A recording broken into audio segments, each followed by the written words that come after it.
প্রবাসী আয় পাওয়া যায়। এই আয় গত ৩ বছরের মধ্যে সর্বোচ্চ। দেশের বৈদেশিক মুদ্রার মজুদ যখন চাপে তখন প্রবাসী আয় স্বস্তির সূচক হয়।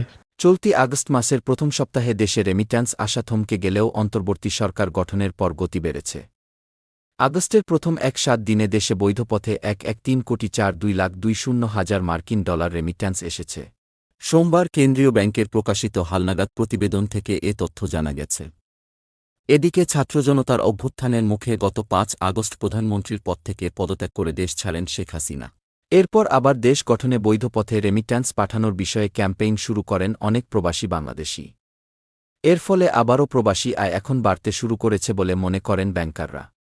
কেন্দ্রীয় ব্যাংকের তথ্য পর্যালোচনা করে দেখা গেছে, চলতি আগস্ট মাসের ১-৭ আগস্ট পর্যন্ত দেশে যে পরিমাণ রেমিট্যান্স এসেছে এর মধ্যে রাষ্ট্রায়ত্ত ব্যাংকগুলোর মাধ্যমে ১,৫,২৯,৫০,০০০ ডলার, বিশেষায়িত একটি ব্যাংকের মাধ্যমে ৩,৭৬,৯০,০০০ ডলার, বেসরকারি ব্যাংকগুলোর মাধ্যমে এসেছে ৯,৪,১,৪,৩০,০০০ ডলার এবং বিদেশি ব্যাংকগুলোর মাধ্যমে এসেছে ২,১,৫০,০০০ ডলার। গত জুলাইয়ে কোটা সংস্কার নিয়ে শিক্ষার্থীদের আন্দোলনে সৃষ্ট পরিস্থিতিতে দেশজুড়ে সংঘাত, সংঘর্ষ, কারফিউ ও ইন্টারনেট বন্ধের প্রেক্ষাপটে বৈধ পথে রেমিট্যান্স প্রবাহ কমে যায়।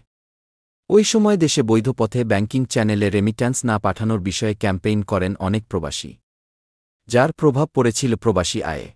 কেন্দ্রীয় ব্যাংকের তথ্য অনুযায়ী 2024-25 অর্থবছরের প্রথম মাস জুলাইয়ে দেশে 1.90 কোটি মার্কিন ডলারের রেমিট্যান্স দেশে পাঠিয়েছেন প্রবাসীরা, যা ছিল গত 10 মাসের মধ্যে সর্বনিম্ন। এছাড়া চলতি বছরের জুন মাসের তুলনায় জুলাই মাসে রেমিট্যান্স কমেছে 3,20,00,000 ডলার। জুন মাসে রেমিট্যান্স এসেছিল 2,54,16,00,000 মার্কিন ডলার।